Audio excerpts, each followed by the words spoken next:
Hey everybody, it's Jay, it's Eric. We are back from Road America, the cheesiest track in the country. We had a huge field, we had some terrible drivers, and this race always draws people from all over. Texas, Colorado, they were coming. We had a team bring 4 cars from Washington. Cheese.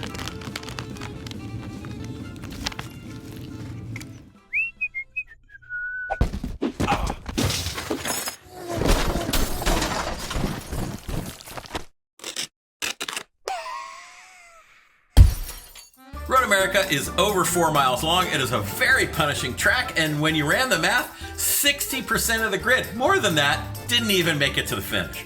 Now, a big field of cars in the worst driving state in the union calls for 4 of Lemon's sharpest veteran judges. We had Judge Randy, we had Judge Chris, we had Judge Chrissy, and of course, Judge Tim.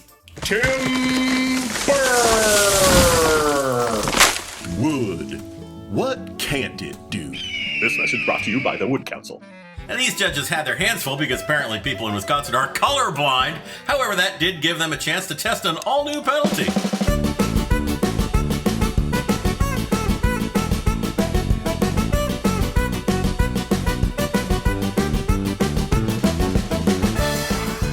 We also had some familiar favorites like the good old Bob Ross. The saran wrap never disappoints. Hello guys, I'm a smart fellow. I just learned this flag is yellow. A few of the miscreants had to solve puzzles. And these guys didn't seem to know where anything was, so we had them get familiar by drawing a track map on the car. And the crown jewel of the weekend, Judge Randy drove in this crappy car to the race, which developed an exhaust leak. As a penalty, the judges tasked a team with repairing it. After getting home and spending a few weeks on the road, we finally got a close look at the repair. As always, we had a block party in front of the famous Siebkens in Elkhart. Kim interviewed some of the customers. So I have to ask, what's your pre-race ritual? I wake up, I take my ADHD medication. No, what is your pre-race ritual? Well, Super Dave Osborne likes to go into the bathroom and crank it up a couple of times before he gets in the race seat. What is your pre-race ritual? Well, the first thing is to make sure you take a good and healthy trip in the bathroom to lighten the load as much as you can. So which teammate is not allowed to touch the tools? If there's one of us, it's me. And which teammate is the worst driver? That would be me again. Wow! All right, so what does this guy bring to the team? I'm tall. Which car part's next to fall off your car? The engine, for sure.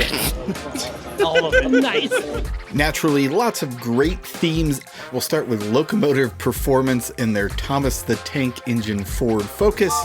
All aboard. Next up, questionable life choices. Audi the Eagle was back. But terrible was oops, package delayed, and their Mercedes. They found every single radiator in the known universe, stuffed them into their Mercedes, and still overheated. Maybe next time just try and use one radiator?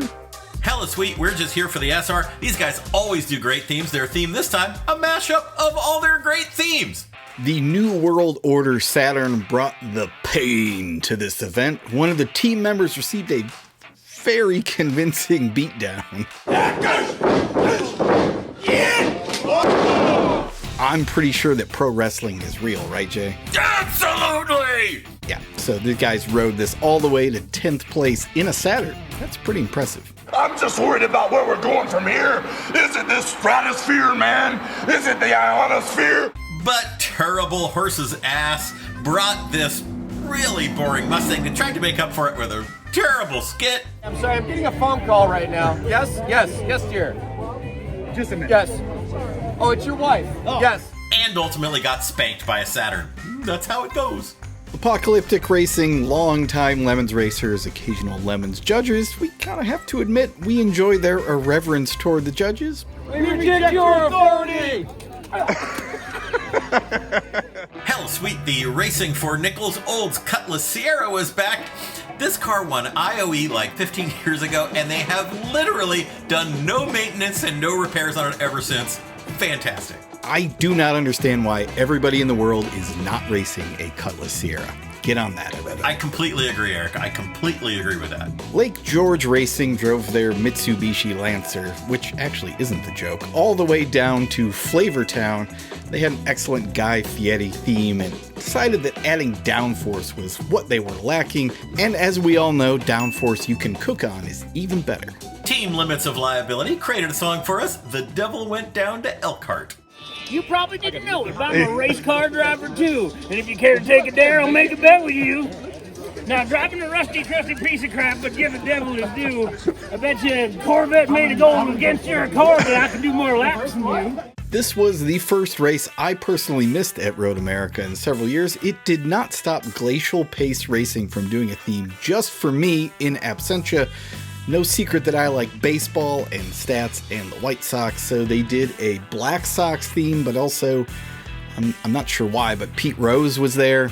Not personally a big fan, but I like the way they tied it all together. That's a home run. Hell Sweet Team Carbon Offset sold trees in the paddock and donated the proceeds to Lemons of Love. Minnesotans Idio Racy had a great granny theme. Now, these Minnesotan Mimas were handing out medicine at the potluck. Get a little sick today. Yeah, got a cough, some body aches. Feel better. Oh, maybe a little fever. Speaking of the potluck, Saturday... I'm just reading the script here, people. It says Saturday night was, this is all caps, off the heezy. Oh, heezy. Judge Chrissy, she threw a fantastic party. They did a shrimp boil. There was so much shrimp, in fact, that they had leftovers. So here we are on Sunday morning. Yeah. And it's time for your leftover fish, but don't do it. All right, here are your class winners. In Class A, Save the Tatas. This was their 60th race, which is a record in and of itself. They celebrated by winning overall, and they had Miolosi on their team. The series champ had actually never won overall before. Congratulations, guys. Now, real racing people will tell you that you need all of the horsepower to win at Road America. Your Class B winner, Jackpot Racing, had about 110 in a Honda Fit. Hella sweet. And Class C was won by the Chevy HHR of High Roof Racing. Now, these guys, they're a bunch of engineers, and they found some stuff lying around. Well, they're going to get tossed into at least B and maybe even A because they were 8th overall. You know what? We are not even mad. All right, moving on to the trophies that matter. The special trophy for this one was the Randy Wall Hacks Award, and it went to Terminally Off Track. Now, if you are of a certain age and a certain nerdy disposition as I am, you and 6 of your friends would cram yourselves into a room, drink Mountain Dew, and eat all of the Taco Bell in the universe, which is also why I have cholesterol problems. Terminally Off Track did absolutely no car prep and instead showed up with 10 laptops of varying crappiness. Judge Randy and everybody else around participated in the world's worst Counter-Strike tournament that culminated with Judge Randy yelling at a child. Another knife round, kids. We're going. Get some. Oh, wait. Where are you? Oh, I'm gonna stab him. I'm gonna stab him. Heroic Fix went to yesterday's Auto Sports and their Dodge Neon. They blew up their motor almost immediately, but they swapped in another motor faster than you can say the Dodge Neon is the greatest Mopar product of all time. Dodge Neon is the greatest Mopar product of all time. See? Pretty fast. I Got Screwed went to Barn Full of Crap, great team name by the way, and their Miata-powered MGB. Miata is always the answer, right? Yes, well! After this, Team Barn Full of Crap might be off of the old Miata bandwagon. They had a freshly prepped Miata engine in their MG and were ready to conquer the entire world, but after blowing it up pretty early in the race, they scoured the interwebs for engine number 2, found it, installed it, and immediately blew that one up too. They got screwed. Now here's what they should have done. You take a Miata, you pull the engine out of an MG, and you put that in the Miata, and you run a Miata in Class C. That's an Eric Rude top tip for you. That's a great idea, actually. Judge's choice went to Roadwork Racing. First, on Friday, they bribed us with an exact replica of their car in Cookie. On Saturday, they racked up 4 penalties, and Judge Tim Burr sent them over to Siebkens for the door prize penalty. On Sunday, apparently they read the rulebook. Clean as could be, not even a nasty glance from the judges. It was a beautiful redemption story. The judges always love that.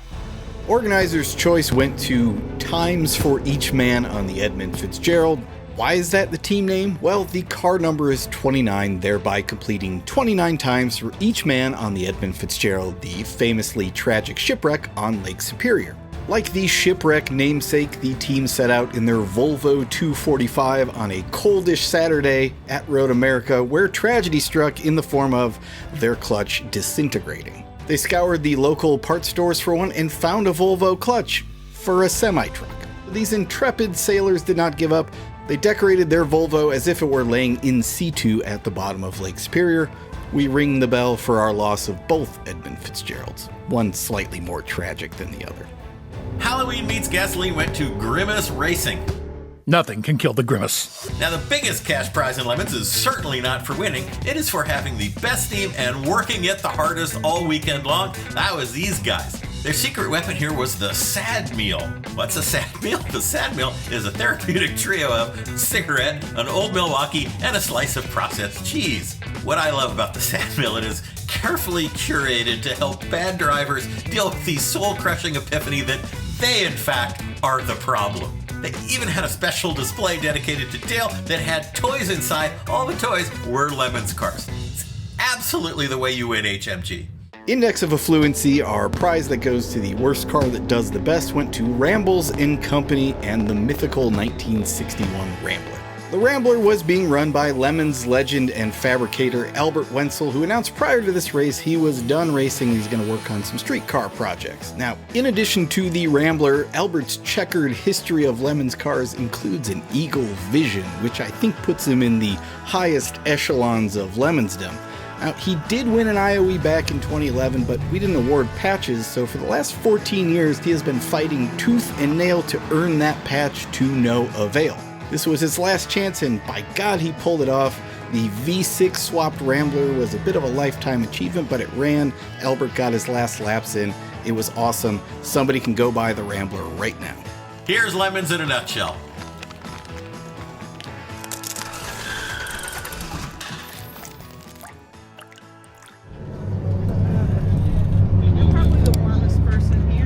Pretty nice. Although in about 20 minutes it'll be a little too warm. Yeah, really. It's like the perfect costume for Halloween. Does Grimace have a stoke? I like it. Yeah. Is Grimace ripping a dart right there? Nice, dude. Trailer Park Grimace is sick.